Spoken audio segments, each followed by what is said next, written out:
செங்கோட்டையினால வாக்கு ரீதியா தாவேகாவுக்கு நன்மையா தீமையா அப்படிங்கறதெல்லாம் தாண்டி செங்கோட்டையினுடைய அனுபவத்தை விஜய் அவர்கள் பயன்படுத்தி கொள்ள முடியும் நம்ம சொல்லியிருந்தோம்.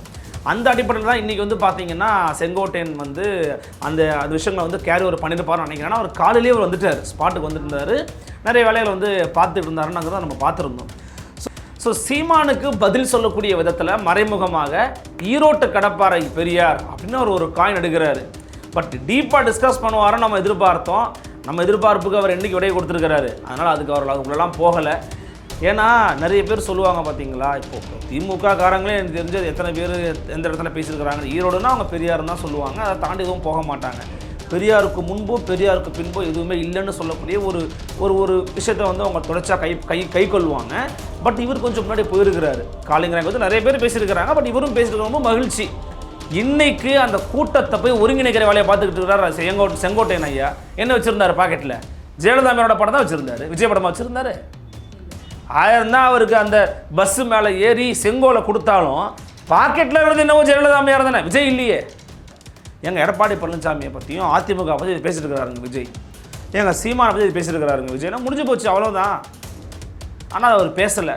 அது அவர் என்ன நினைக்கிறாருன்னா, அரசியல் ரீதியாக அது ஒரு நுணுக்கம்னு நினைக்கிறாரு. சில டைலாக்ஸ் மட்டும் இவர் மாற்றி ஸ்டாலினை சொல்கிறாரு, டைலாக் பேசுகிறாருன்னு, அது உண்மைதான். விஜய் சொல்கிறது உண்மைதான். என்ன உண்மை? மரியாதைக்குரிய ஐயா முதலமைச்சர் மு க ஸ்டாலின் என்ன பேசினார்? என் கேரக்டரையே புரிஞ்சுக்க மாட்டேங்கிறீங்க. சத்யராஜ் டைலாக் பேசினார். சத்யராஜ் இப்போ திமுக ஆதரிக்கிறதுனால அந்த இது தொத்திக்கிச்சு போல் இருக்கு அவருக்கு. சத்யராஜ் டைலாக் பேசுகிறாரு, என் கேரக்டரையே புரிஞ்சுக்க மாட்டேங்கிறீங்கன்னு.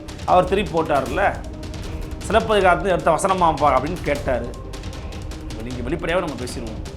அந்த கூட்டத்துக்கு என்ன விஜய் ஒரு மதிப்பீடு வச்சிருக்கிறார். இவங்களுக்கு இது போதும், இவங்களுக்கு இது போதுன்றதை தாண்டி அவங்களுக்கு என்ன கொடுக்க முடியுங்கிறது தான் விஜயாலையும் முடியும். ஓ நாஞ்சில் சம்பத் அண்ணன் ஏறாருன்னு வச்சுங்க, அவருக்கு அந்த கூட்டத்துக்கு மிங்கிலே ஆகாது. நம்ம ஐயா நாஞ்சில் சம்பத்து, ஆனாலும் அவங்களுக்கு அந்த கூட்டத்துக்கு மிங்கில் ஆகாது. அது அவருக்கும் தெரியும். மேலே இருந்து சுவர் இடிஞ்சு விழுந்து அவன் ஸ்பாட்டில் செத்து போயிருக்கிறான். 7வது படிக்கக்கூடிய ஒரு குழந்தை. நீங்கள் கல்வியில் சிறந்த தமிழ்நாடு இல்லை, பள்ளிக்கல்வித்துறை மிக மோசமான சொல்ல இருந்துகிட்டு இருக்கு. இதை பற்றி யாருமே பேசுறது கிடையாது, அப்படியே மூடி மறைச்சிட்டாங்க. டிவிக்கே இந்த அலையன்ஸ்குள்ளே வரதுக்கான வாய்ப்பு குறைவுன்னு எனக்கு தோணுது. ஏன்னா 2026 நம்ம எதிரி யாருன்னு நம்ம தீர்மானிச்சிட்டோம் அப்படின்னு சொல்கிறாரு. இன்னொன்று, என் கேரக்டரை நீங்கள் புரிஞ்சிக்கவே இல்லை அப்படிங்கிறார். என் கேரக்டரான எங்கள் மக்களுக்கு நீங்கள் புரிஞ்சிக்கல. எங்களுக்கு பாஜக கொள்கை எதிரி, திமுக அரசியல் எதிரி அப்படிங்கிறார். ஆனால் பிஜேபின்னு ஒரு வார்த்தையை கூட இந்த கூட்டத்தில் ஒரு பயன்படுத்தலைங்க. கவனிச்சிக்கலாம் நீங்கள், பாஜகன்னு ஒரு வார்த்தையை கூட ஒரு பயன்படுத்தலை. திருப்பரங்குன்றம் 10 எரிஞ்ச விவகாரம், ஒரு ஸ்டாண்டு, நாங்கள் மக்களோட தாங்க நிற்கிறோம், பேசுங்க.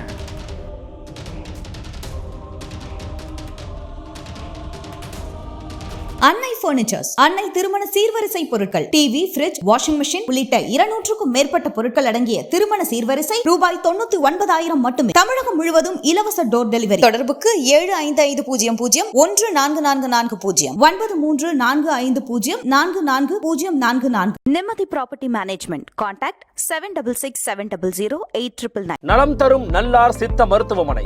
இதய நோய், சர்க்கரை நோய், பக்கவாதம், சிறுநீரக பிரச்சனை, தண்டுவடம் மற்றும் மூட்டு பிரச்சனைகளுக்கு மிகச்சிறந்த மருத்துவமனை. கிருஷ்ணகிரி, சென்னை மற்றும் மதுரை.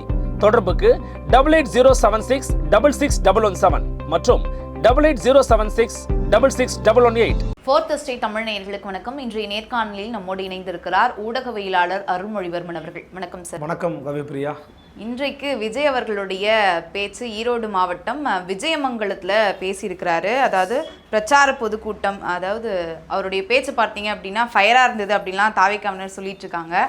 முன்னாடி அவருடைய பிரச்சார கூட்டத்தில் எல்இடி திரைகள்லாம் இல்லை, இப்போ அதெல்லாம் அமைச்சிருக்காங்க எல்லாருக்கும் தெரியணும் அப்படின்னு. விஜய் அவர்களுடைய பேச்சை என்ன பார்க்குறீங்க? முதல்ல அவருடைய பேச்சு எங்கேருந்து ஆரம்பிக்குன்னா, காளிங்கராயன் அணையிலேருந்து ஆரம்பிக்கிறாரு. அப்புறம் அந்த மாவட்டனுடைய பிரச்சனைகள் குறித்து பேசுகிறாரு, திமுக விமர்சனம் செய்கிறாரு வழக்கம் போல்.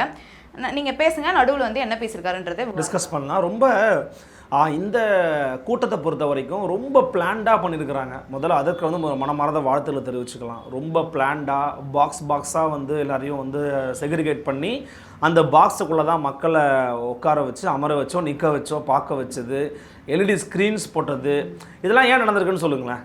முன்னாடி அவங்களுக்கு வந்து ஒரு கசப்பான அனுபவம் கிடைச்சிருச்சு. இன்னொன்று அதெல்லாம் தாண்டி இந்த மாதிரியே பல வருஷமாக பண்ணிக்கிட்டு இருந்த ஒரு கட்சியிலேயே இயங்கிக்கிட்டு இருந்த செங்கோட்டையன் அப்படிங்கிற ஒரு சீனியர் கேடர் வந்து அந்த கட்சியில் போய் ஜாயின் பண்ணியிருக்கிறார். நம்ம அதான் முன்னாடியே சொல்லியிருந்தோம், செங்கோட்டையனால் வாக்கு ரீதியாக தாவேகாவுக்கு நன்மையா தீமையா அப்படிங்கிறதெல்லாம் தாண்டி செங்கோட்டையனுடைய அனுபவத்தை வந்து விஜய் அவர்கள் வந்து பயன்படுத்தி கொள்ள முடியும்னு நம்ம சொல்லியிருந்தோம்.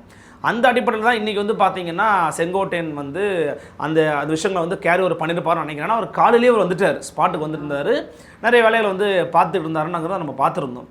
ஸோ நான் என்ன பார்க்குறேன்னா, ரொம்ப பிளான் பண்ணி அந்த ஒர்க்கெல்லாம் பண்ணியிருக்கிறாங்கிறது ரொம்ப நல்லா தெரியும். செங்கோட்டையன் அவர்கள் தாவேக்கால இணைந்த பிறகு இப்போ ஈரோடு முதல் கூட்டம் இது. ஸோ நம்ம இப்போ வந்து செங்கோட்டையன் ஸ்பீச்சோ ஆதவர்ஜனா ஸ்பீச்சோ குறித்து நம்ம பேச போகிறது இல்லை, எப்படி நடந்திருக்குது அண்ட் விஜய் ஸ்பீச்சை குறித்து மட்டும் தான் நம்ம பேச போகிறோம். ஏன்னா அதுக்கு தான் இப்போதைக்கு நமக்கு டைம் இருக்குது, அதனால் நம்ம பேச போகிறோம்.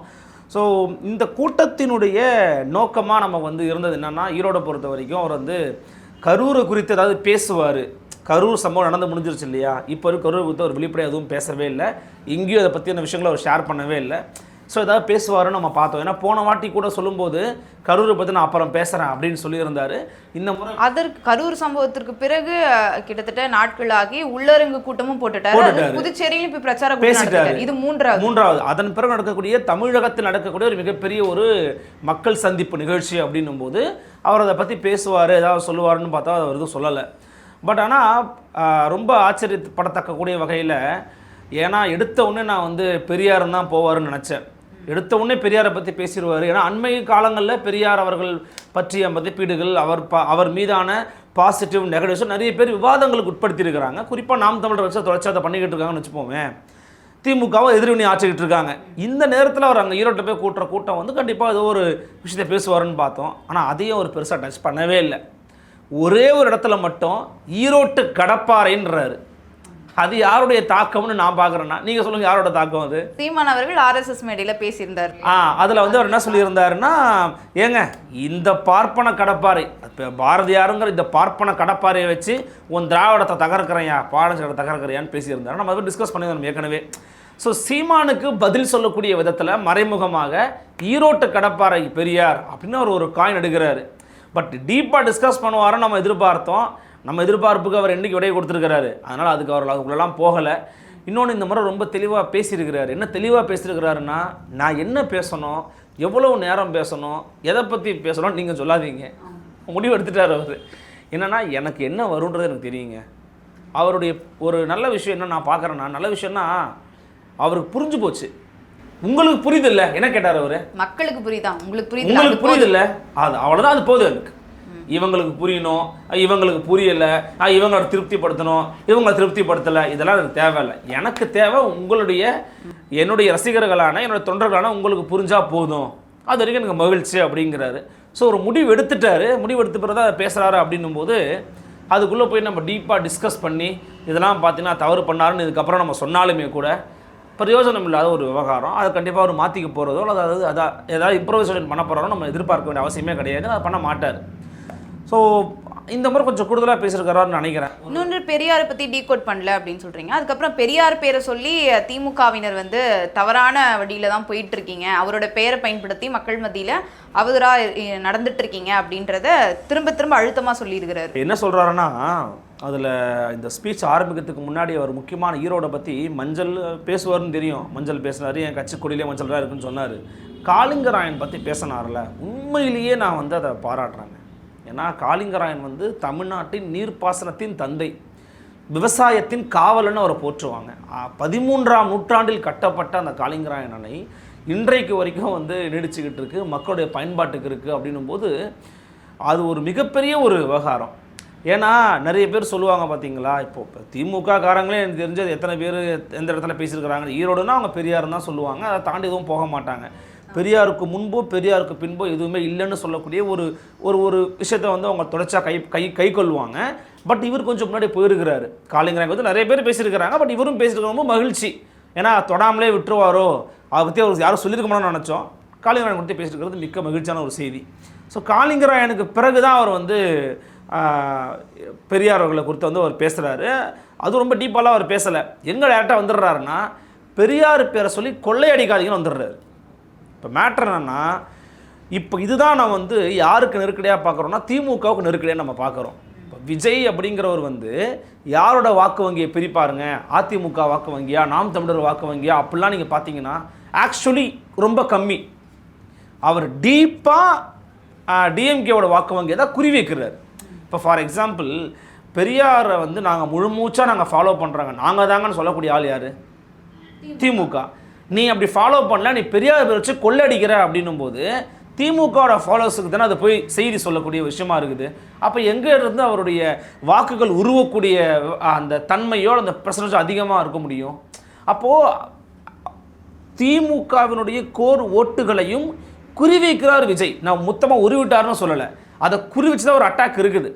அதனால தான் வந்து ஆமாம், அதுக்காக தான் ரொம்ப டீப்பாக ஒர்க் பண்ணுறாரோன்னு தோணுது. அதனால தான் திரும்ப திரும்ப திரும்ப அந்த கூட்டமே ஒட்டுமொத்தமாக அலர்னது எந்த இடத்துல நீங்கள் பார்த்தீங்கன்னா, எம்ஜிஆர் ஜெயலலிதா அவங்க சொன்னதை நான் ரொம்ப வந்து ஏன் இவ்வளோ ஹார்ஷாக பேசுகிறாங்கன்னு நினச்சேன். ஆனால் இப்போ நான் சொல்கிறேங்க, அவங்க சொன்னதை நான் சொல்கிறாங்க. அப்போ என்ன சொல்ல வர்றாருன்னா, எம்ஜிஆர் ஜெயலலிதாவுக்கு பிறகு நான் தாங்க anti DMK. MGR Jayalalithaa anti DMK பேசுகிறாங்களே, இப்போ அடுத்து நான் பேசுகிறது ஆன்டி டிஎம்கேன்னு ஒரு நிறுவ முயற்சி பண்ணுறாரு. அதனால தான் அவருக்கு அவங்க முன்னத்தி ஏற அவர் எடுத்துக்கொள்ளக்கூடிய எம்ஜிஆர் ஜெயலலிதாவும் சொன்ன அதே வார்த்தை, திமுக ஒரு தீய சக்தி, திமுக ஒரு தீய சக்தின்னு ஒரு 4-5 முறை தொடர்ச்சியாக பேசுகிறார். கத்தி சத்தம் போட்டு வேற பேசுகிறார். முத கூட்டத்தில் அவர் சொன்னார், இந்த சத்தம் போட்டு பேசுறது ஊன்னு கத்துறதெல்லாம் வராதுன்னாரு. ஆனால் இந்த கூட்டத்தில் நிறைய இடத்துல ஒரு கத்தி தான் பேசினார். ஆமா, ஆக்ரோஷமா பேசியிருக்காரு. டிவிகே வந்து தூய சக்தின்னு சொல்லி. ஆமா, அதாவது தீய சக்தி, இது தூய சக்தி, ரைமிங்ல பேசுகிறா அப்படி அவர் அப்படி கொண்டு போடுறாரு. ஸோ அவருடைய அட்டாக் அகென்ஸ்டாக ஒன் அண்ட் ஒன்லி டிஎம்கே தான் இன்றைக்கும் இருந்துச்சு. அடுத்து அவர் என்ன பேசியிருந்தார் அப்படின்னா, அண்ணா எம்ஜிஆரை வந்து நாங்கள் வந்து கையில் எடுக்கிறோம், அவங்க அந்த தலைவர்கள் வந்து உங்களுக்கான தலைவர்கள் மட்டும்தானா, ஏன் நாங்கள் அதை எடுத்துக்க கூடாதா, கொள்கை தலைவர்கள் அப்படின்றது இவங்க அப்படின்னு சொல்லிட்டு நாங்கள் கொடுத்துட்டோம், எங்களை அரசியல் வழிகாட்டியாக இவங்க 2 பேரை நாங்கள் எடுத்துக்கிறோம், அதை ஏன் நீங்கள் விமர்சனம் செய்கிறீங்க அப்படின்னு சொல்லியிருந்தார். அதான் என்னன்னா, யாரை நோக்கின்னு சொல்ல மாட்டேங்கிறாரு. அவர்கிட்ட இருக்கிற சிக்கல் என்னன்னா, யாரை நோக்கின்னு சொல்ல மாட்டேங்கிறாரு. இப்போ நீங்கள் வந்து ஈரோட்டு கடப்பாறைன்னு சொல்கிறீங்களா, அண்மையில் திரு சீமான் அவர்கள் பார்ப்பன கடப்பாறைன்னாரு. நாங்கள் சொல்கிறோங்க ஈரோட்டு கடப்பாறைங்க, நான் டேரெக்டாக பேசியிருந்தீங்கன்னா அது டேரெக்ட் அட்டாக்கு. அப்புறம் அவர் என்ன சொல்கிறாரோ ஒரு இடத்துல, இவ்வளோ பேசின வந்து அதுக்கு ஒரு பதில் சொல்கிறாரு. என்ன பதில் சொல்கிறாரு? களத்தில் இல்லாதவங்களுக்கெல்லாம் எதிர்க்க முடியாது, எதிர்க்கணும் அவசியம் கிடையாது. நீங்க கேக்குறீங்க அப்படின்றதுக்காகலாம் அவங்களெல்லாம் விமர்சனம் பண்ண முடியாது, எங்களுக்கு நிறைய வேலை இருக்கு பாஸே அப்படிலாம் சொல்கிறாரு. வேலை இருக்கட்டும் பாஸே, களத்தில் எதிர்க்கட்சியாக இருக்கிறது அதிமுக பாஸே.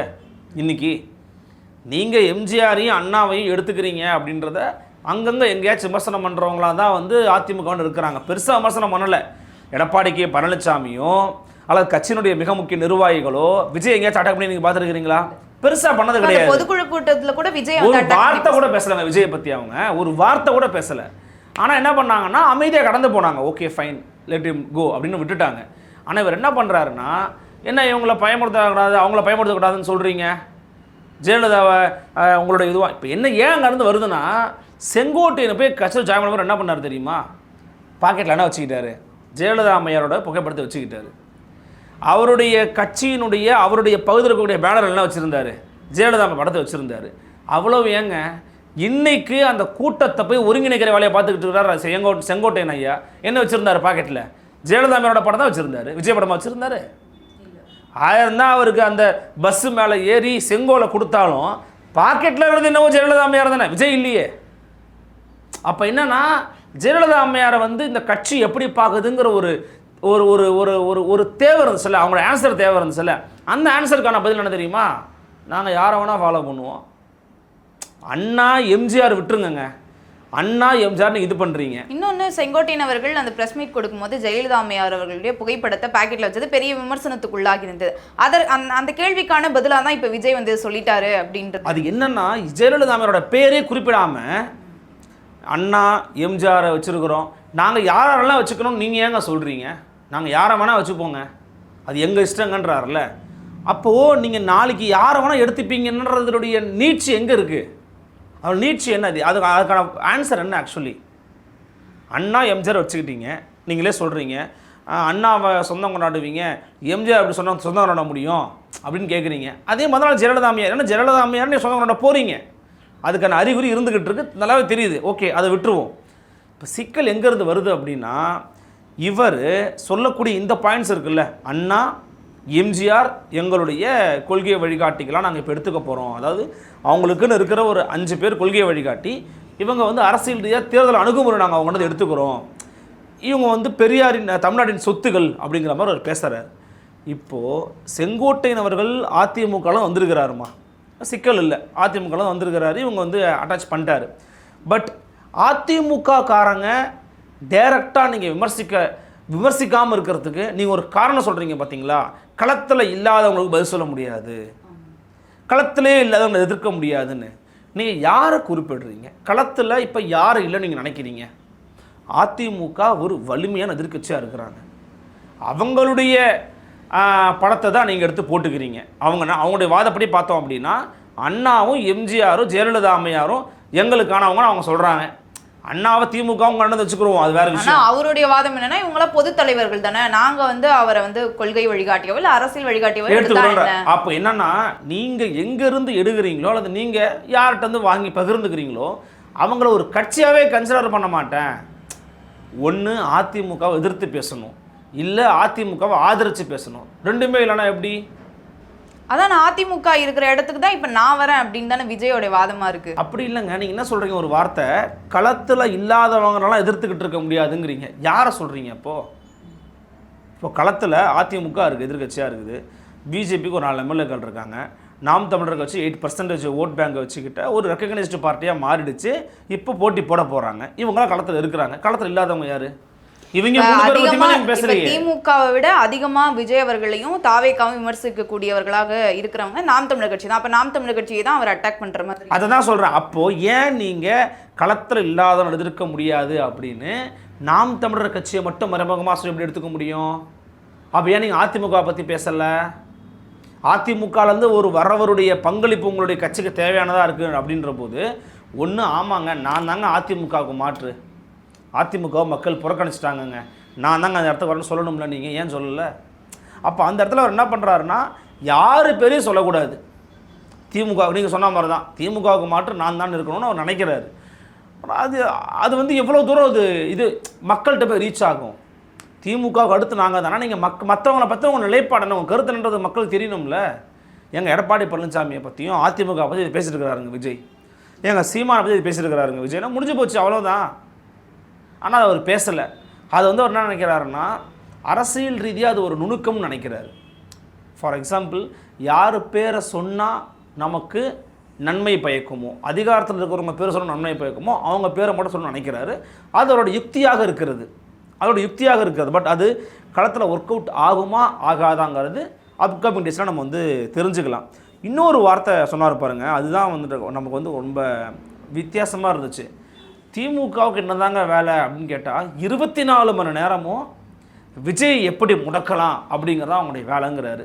இப்போ உங்களை முடக்குன்னு தான் நீங்கள் எப்படி பேசியிருப்பீங்க? முடக்கிருந்தால் அவரால் பேசியிருக்க முடியுமாம்மா? நல்லா இவ்வளோ நேரம் பேசியிருக்கிறீங்க, இவ்வளோ கூட்டம் வந்திருக்குது. இப்போ விஜயை முடக்குனா விஜய் அப்படி பேசியிருக்க முடியும்?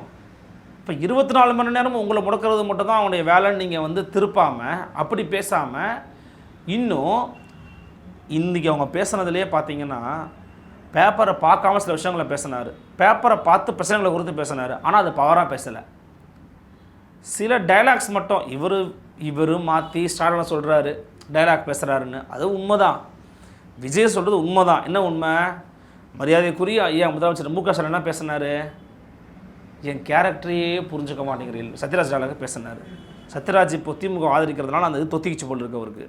சத்யராஜ் டைலாக் பேசுகிறாரு, என் கேரக்டரையே புரிஞ்சுக்க மாட்டேங்கிறீங்கன்னு. அவர் திருப்பி போட்டார்ல, சிலப்பதிகாரத்தில் எடுத்த வசனமாப்பா அப்படின்னு கேட்டார். இது டைரக்டான அட்டாக்கு. இன்னொன்று பாருங்கள், இப்போ வரைக்கும் விஜய் வந்து உதயநிதி அட்டாக் பண்ணவே இல்லை, ஆனால் உதயநிதி படங்களை விஜய் அட்டாக் பண்ணிட்டார், இது வந்து உதயநிதியை விட விஜய் வந்து இன்னும் ஷார்ப்பான ஒரு மைண்ட் செட்டில் பாலிடிக்ஸ் அணுகிறாரோன்ற ஒரு பார்வையை நமக்கு கொடுக்குது. உதயநிதி வந்து அதான் சொல்கிறானே, நாம் வாயால் யாரோட பேரை நேரடியாகவோ மறைமுகமாகவோ சொல்கிறோமோ குறிப்பாக உணர்த்துறோமோ நேரடியாக சொல்லிட்டிங்கன்னா அவங்களுக்கு ஒரு ப்ளஸ்ன்னு அவங்க நினைப்பாங்க, அரசு நினைப்பாங்க. அப்படி உதயநிதி நினச்சிருந்தாருன்னா விஜய் பேரையோ அல்லது விஜய் பேரை மறைமுகமாக உணர்த்தக்கூடிய வகையில் பேசக்கூடிய அவசியம் கிடையாது. ஆனால் பல இடத்துல சொல்லிட்டார். இவர் இப்போ வரைக்கும் உதயநிதி தன் வாயாலேயோ மறைமுகமாக கூட சொன்னது கிடையாது. டைரெக்டாக முதலமைச்சரை பற்றி மட்டும்தான் பேசுகிறார். இப்போ it's direct attack on DMK தான் திரும்ப. அதே போல் இந்த முறையும் பாஜக அவர் அட்டாக் பண்ணலை, ஒன்றிய அரசு தான் இதுலயும் குறிப்பிட்டு சொல்லியிருந்தாரு. அதில் பாருங்க. ஆனா இன்னொன்னு என்னன்னா, மறுபடியும் நம்மளுடைய கொள்கை எதிரி யாரு, அரசியல் எதிரி யாரையும் மறுபடியும் ரிப்பீட். அதாவது என்ன தெரியுமாமா, அவருடைய விஷயம் முடிஞ்சு போச்சு. நாம் கூட அதை பல முறை சொல்லும்போது சில தோழர்கள்லாம் கோவப்பட்டாங்க. என்னங்க, நான் ஒரு முறை ஒருத்தர் ஃபோனே பண்ணார் எனக்கு, தாவேக்காலேருந்து ஒரு தோழர் ஃபோன் பண்ணி, என்னங்க இல்லைங்க அவர் இதெல்லாம் பேசியிருக்கணுங்க இதெல்லாம். ஆனால் அவர் வந்து என்ன உங்களுக்கு தேவையை பேசிட்டாருங்க. எங்களுக்கு என்ன தேவையை பேசிட்டாருன்னு எங்களை அசிங்கப்படுத்துறீங்களா நீங்கள் அப்படின்னு கேட்டார். நான் அப்படி சொல்லலை தோழர், உங்களுக்கு என்ன தேவைன்றது அவருக்கு தெரிஞ்சிருக்கு போல், அதனால் அவர் அதை மட்டும் பேசினா போதும் நினைக்கிறாரு அப்படின்னு நான் சொன்னதுக்கு, அப்படிலாம் நீங்கள் எங்களை அசிங்கப்படுத்தாதீங்க, என் தலைவர் நினைக்க மாட்டாருன்னாங்க. சரி ஓகேன்னு வச்சுட்டேன். நீங்கள் அவரே சொல்லிட்டாரு, உங்களுக்கு புரிஞ்சிருச்சு இல்லை, அது போதும். அவர் வாயாலே நீங்கள் சொல்லிட்டாரு. நம்ம கொள்கை எதிரியார் பிஜேபி, அரசியல் எதிரியார் திமுக. 2026 யாருக்கு யாருக்கும் போட்டி, திமுகவுக்கும் டிவிகேக்கும் போட்டி. முடிஞ்சு போச்சு. நீ பிஜேபி பற்றி பேச வேணாம், திருப்பரங்குன்றம் பற்றி பேச வேணாம். இதோ இன்னைக்கு எம்எல்ஏ ஸ்கீமுக்கு பேரை மாற்றிருக்காங்க. பிரச்சார கூட்டத்திலேயாவது திருப்பரங்குன்ற விவகாரத்தை பற்றி பேசுவாரா விஜய் அப்படின்னு எதிர்பார்க்கப்பட்டது. அதை பற்றி பேசலை. எம்எல்ஏ ஸ்கீம் பேரை மாற்றி விட்டாங்க. மாநில அரசுக்கு 40% பங்கை கொடுக்கணும்னு மாற்றிருக்கிறாங்க. நிதி சுமையால் தமிழ்நாடு தள்ளாட போகுது. இது போன்ற விவகாரங்களில் எப்படி இந்தி பேரை புகுத்தி எந்நேரம் அவங்க அறிக்கை விட்டுருக்க வேணாம். நீங்கள் ஒன்றிய அரசின் எதிரி தானே. முதலமைச்சர் மு க ஸ்டாலின் அறிக்கை விட்டார்ல, என்ன சொன்னார், இந்தி திணிப்புக்கு வழிவகுக்குது அப்படின்னு சொன்னார். முழுக்க இந்தி பேருமா அது? அதாவது மகாத்மா காந்தின்னு ஒரு பேராச்சும் இருந்துச்சு, இதில் மாதிரி ஒரு பேர் கூட கிடையாது. கேட்டால் கங்கனா ரணாவத்தை ஒரு மொக்கையான பதில் சொல்லியிருக்கிறாங்க, ஒரு மொக்க பதில். அதான் அதாவது அவர் ராம்ஜின்னு சொல்லிட்டு இருப்பாராம் மகாத்மா காந்தி. அவர் சொன்ன மாதிரி தானே இதுலேயும் ராம்னு வருது. அதெல்லாம் நம்ம எதிர்க்க வேண்டிய அவசியமே கிடையாது. அவங்க ஒரு வித்தியாசமான ஒரு எம்பி, அவங்க எம்பி தானே, சிட்டிங் எம்பி தானே அவங்க, அதனால் அப்படி தான் பேசுவாங்க. என்ன பண்ணுறது, இதெல்லாம் பார்க்குறோம், நம்ம கால கொடுமை இருக்குது. அப்போ இந்த மாதிரி கரண்ட் அஃபேர் சப்ஜெக்ட்ஸ்லாம் இருக்குது, அதெல்லாம் குறித்து அவர் பேசியிருக்கலாம். கே நேரு விவகாரம், அமலாக்கத்துறை கடிதம் போட்டு இன்னும் அமைதியாக இருக்கிறாங்க, அதை பற்றி பேசியிருக்கலாம். டிஜிபி இன்னும் நியமிக்காமல் இருக்கிறாங்களே தமிழக அரசு, அதை குறித்து பேசியிருக்கலாம். இந்த முறையும் பெண்கள் பாதுகாப்பு இல்லை, சட்டம் ஒழுங்கு சரியில்லை, அதுக்கப்புறம்னா குடும்ப ஆட்சி. திமுக இன்றைக்கி என்ன எக்ஸ்ட்ரா வந்திருக்குன்னா, திமுக ஒரு தீய சக்தி, திமுக ஒரு தீய சக்தி, திமுக ஒரு தீய எக்ஸ்ட்ரா வந்திருக்குது, வேறு எதுவும் கிடையாது.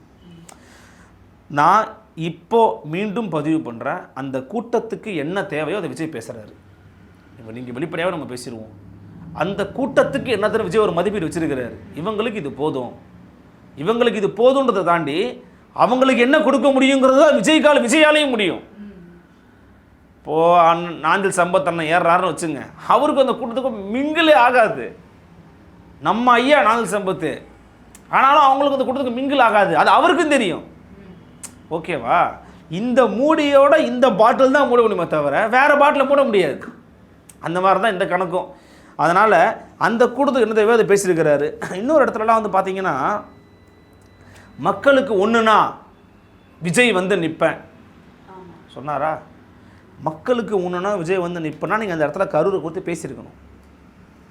மக்களுக்கு ஒன்றும் இல்லை, 41 மக்கள் செத்து போனாங்க, விஜய் அங்கே வந்து நின்றுருக்கணும். ஆனால் விஜய் அங்கே வந்து நிற்கலை.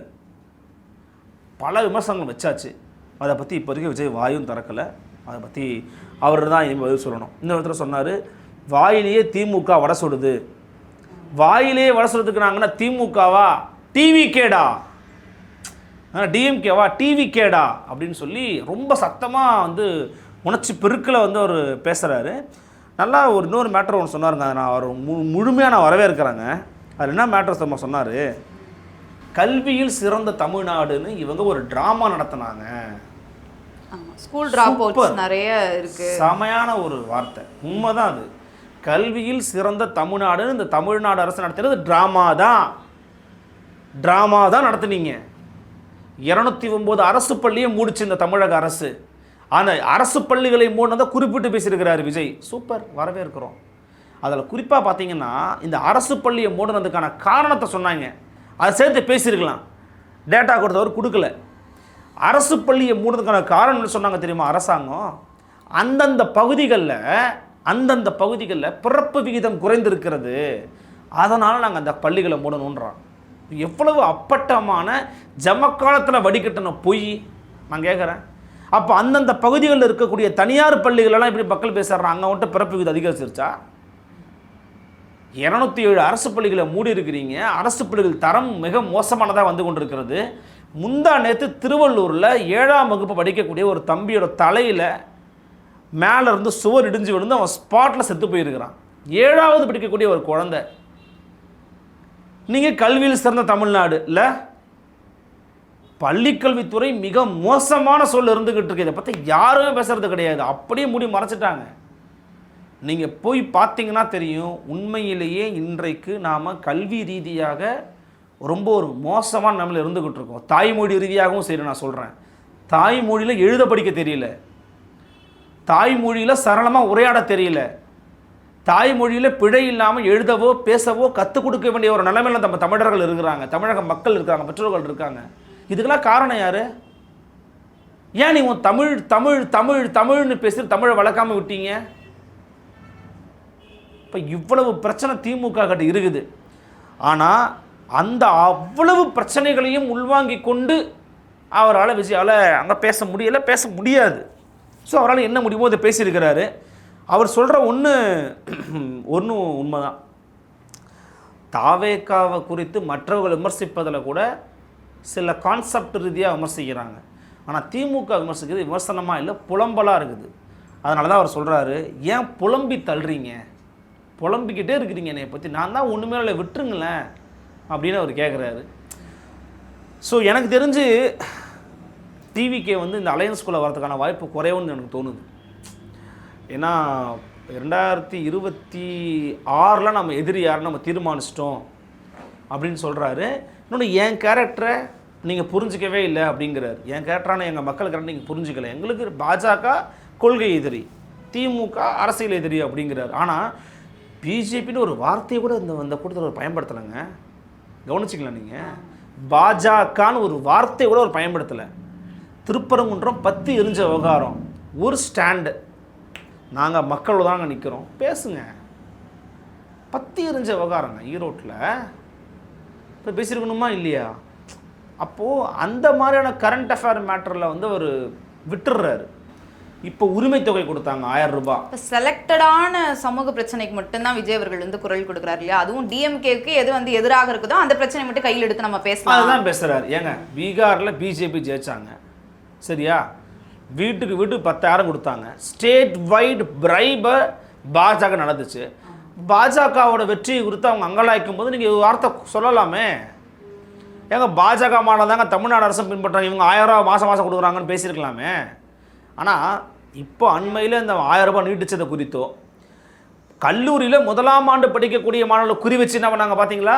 அறிவிப்பு வந்துடுது, கவனிச்சுங்க. தமிழ்நாடு அரசு என்ன சொல்லியிருக்கிறாங்கன்னு, 10 லட்சம் மடிக்கணினி கொடுக்க போகிறாங்க கல்லூரியில் 1ஆம் ஆண்டு படிக்கக்கூடிய மாணவர்களுக்கு. ஏன் அதை பண்ணுறீங்க?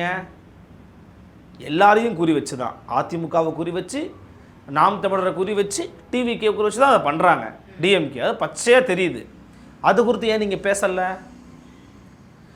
பாஜகவினுடைய மிக மோசடித்தனமான அண்மை கால சம்பவங்களையும் குறித்து நீங்கள் பேசியிருக்கணும். ஏன்னா கொள்கை எதிரியை தான் நீங்கள் வீரியமாக இருக்கணும். அதே மாதிரி அமித்ஷா அவர்கள் நாங்கள் பீகாரை பிடிச்ச மாதிரி தமிழ்நாட்டையும் பிடிப்போம் அப்படின்னு சொல்லியிருந்தாரு. அது குறித்தாவது ஏதாவது பேசிக்கணும்ல. இல்லாத எந்த ஷா வந்தாலும் ஒன்றும் பண்ண முடியாதுன்னு நான் ஸ்டாலின் சொன்னதை நான் வந்து ஒரு வகையில் சரி, ஒரு வகையில் தவறுன்னு பார்ப்பேன். ஒரு வகையில் எங்கே சரின்னா, அவர் பேசினாருன்னு கவுண்டர் கொடுத்தாரு, சரி. அதுக்குன்னு எப்போ பார்த்தாலும் பிஜேபி எதிர்ப்பு தமிழ்நாடுக்குள்ளே பிஜேபி இல்லை, தமிழ்நாடு கிரவுண்டில் பிஜேபி இல்லை. அதனால் இங்கே அதிமுக வந்து நீங்கள் அரசியல் பண்ணுங்கள். நீங்கள் என்ன பண்ணுறீங்கன்னா, திட்டமிட்டு 20 வரிசையில் மாற்றி வைக்கிறதன் காரணமாக சிறுபான்மையினர் ஓட்டுகளை கவர்வதற்காக இதை பண்ணுறீங்கன்னு விமர்சனத்தை வச்சோம். ரைட், இது திமுக மீதான விமர்சனம். ஆனால் நீங்கள் ஒரு ஃப்ரெஷ் ஃபோர்ஸு உண்மையிலேயே தன் கொள்கை ரீதியாக உறுதியாக இருக்காங்கிறதா முதல்ல மக்கள் பார்ப்பான். நான் திமுகவை பார்த்துட்டேங்க, நான் 75 வருஷமாக பார்த்துக்கிட்டு இருக்கேன், நான் உங்களை இப்போ தான் பார்க்குறேன், நீங்கள் வந்து 7 வருஷம் கூட ஆகலை அப்படின்னும் போது நீங்கள் எப்படி ரியாக்ட் பண்ணுறீங்க நான் பார்க்கணும்ல. அப்போ அந்த ரியாக்ஷனுக்கு உங்களோட அட்டாக் ஆன் பிஜேபி வந்து மோர் விகரஸ் தேன் டிஎம்கேவாக இருக்கணும். ஆனால் என்ன சொல்கிறாரு, 2026 யாருக்கும் போட்டிங்க அவங்களுக்கு தாங்க நான் விமர்சிப்பேன், களத்திலேயே இல்லாதவங்களை பற்றி நான் பேச மாட்டேங்க. அது நாம் தமிழர் கட்சி பண்ணி நீங்கள் சொல்ல நினைக்க வேணாம். பிஜேபி ஒரு சொல்கிறாரு, அதிமுகவையும் சொல்கிறாரு, எல்லாரும் தான் சொல்கிறாருன்னு நான் சொல்லுவேன். ஏன் நீங்கள் யாரை பற்றியும் பேசுகிறது கிடையாது. நமக்கு நாம் தமிழர்னு ஏன் நமக்கு தோணுது அப்படின்னா, பார்ப்பன கடப்பாறை கொண்டு பாழடைந்து வரக்கூடிய திராவிட கோட்டையை நொறுக்குவேன்னு சொன்னார்ல, அதற்கு மாற்றாத்தான் நீங்கள் சொன்னது ஈரோட்டு கடப்பாறை. பச்சையாக தெரியுது அதுதான் நீங்கள் பண்ணுறீங்க அப்படின்னு. அப்போ நீங்கள் என்ன நினைக்கிறீங்கன்னா, அவங்க அதில் பற்றி நம்ம பேசணும்னு எதிர்பார்க்குறாங்க அப்படின்னு ஒரு பார்வை இருக்குது. அப்போ நம்ம அவங்கள ஒதுக்கி தள்ளுன்ற மனநிலை தான் அவர் அணுகிறாருன்னு நினைக்கிறீங்க. அது எல்லாருக்குமே போய் பொருந்தும்ல, எல்லாருக்குமே பொருந்தும்ல. அப்போ அங்கே வந்து அவர் சில மாற்றங்களை அவர் பண்ணலாம். ஆனால் அவர் என்ன பண்ணுவாருன்னா, எனக்கு இதுதான் மக்களுக்கு என்ன தேவை கொடுத்தாச்சு, ரசிகர்களுக்கு என்ன தேவை கொடுத்தாச்சு, இது அவர் பண்ணியிருக்கிறாரு. ஆல்மோஸ்ட் பெரிய சேஞ்சஸ் எதுவும் இல்லாத, பெரிய மாற்றம்னு சொல்ல முடியாத ஒரு பேச்சு தான் இந்த பேச்சு. ஆனால் சில இடங்களை தொட்டு பேசுனது ஒரு ஓகே. இந்த அரசு பள்ளிகளை குறித்து பேசுனது, கல்வித்துறையை பற்றி பேசுனதெல்லாம் இன்னும் டீப்பாக டிஸ்கஷனுக்கு உட்படுத்த வேண்டிய ஒரு பேச்சு அது. ஆனால் அவ்வளோ டீப்பாக அவர் பேசலை. இன்னொரு பக்கம் வந்து பார்த்திங்கன்னா, திமுக எதிர்ப்பை மீண்டும் கூர்மைப்படுத்தியிருக்கிறாரு. அதிமுகவையும் பிஜேபியை தொடலை, அலையன்ஸுக்கு இவர் தயார் இல்லை அப்படிங்கிற ஒரு தோற்றத்தை வந்து மாதிரி தான் தெரியுது. அப்படிங்கிற தோற்றத்தை தான் கொடுக்கிறது விஜயனுடைய ஸ்பீச்சு. எண்ட் ஆஃப் த டே வந்து எண்ட் ஆஃப் த ஸ்பீச் பார்த்தீங்கன்னா, இது வரைக்கும் நான் ஸ்பீச் நான் சிலதெல்லாம் ஃபுல்லாக கேட்டிருக்கேன், எல்லாத்தையும் நான் ஃபுல்லாக கேட்டது கிடையாது. எப்பயுமே அதுவரை வெற்றி நிச்சயம் நன்றி வணக்கம் போயிடுவார். இன்றைக்கி வந்து சேஃபாக எல்லோரும் பார்த்து வீட்டுக்கு போங்க, எல்லாத்த விட உங்களுடைய உயிர் தான் முக்கியம், பத்திரமா போயிட்டு வாங்கன்னு சொல்லியிருக்கிறாரு. இது எல்லா தலைவர்களும் எப்போதும் ரெகுலராக பண்ண வேண்டிய ஒரு வேலை, அதை அவர் இன்றைக்கி பண்ணியிருக்கிறாரு.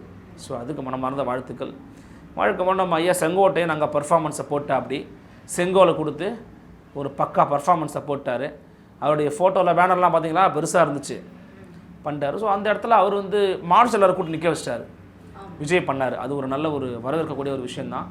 ஸோ மீண்டும் திமுகவுக்கு தான் ஒரு நெருக்கடியையும் திமுகவை நோக்கிய ஷார்ப்பான ஒரு அட்டாக்கையும் வச்சிருக்கிறாரு. பட் அது ரெகுலரான ஒரு அட்டாக்காக தான் இருக்குதே தவிர ஒரு மாற்று ஒரு புதிய அட்டாக்காக இல்லை. பார்ப்போம் அடுத்து என்ன பண்ணுறாங்க. இந்த ஸ்பீச் வந்து அவங்களுடைய தொண்டர்களுக்கு ஒரு ஃபுல் மீல்ஸ் அவங்க தொண்டர்களுக்கு ஒரு உற்சாகப்படுத்துங்க. அதான் திரும்பியும் சொல்கிறாங்க, அவங்க தொண்டர்களுக்கு பக்கா ஸ்பீச் இது. அவங்க விஜயோட ஃபேன்ஸுக்கு பக்கா ஸ்பீச், அவங்களுக்கு இது சூப்பர். நீங்கள் நல்லா ஒரு வார்த்தை இப்போ ஃபுல் மீல்ஸ் சொன்னீங்க, நான் இன்னும் கொஞ்சம் புரியுதா, அவங்களுக்கு ஒரு பிரியாணி மாதிரி இது, அவங்களுக்கு ஒரு ஃபுல் நல்ல பிரியாணி, தம் பிரியாணி கொடுத்துட்டாரு. நமக்கு வந்து அப்படி சொல்லிட முடியாது, பார்த்துக்கலாம் சார். பல்வேறு கருத்துக்களை பகிர்ந்தமைக்கு நன்றி.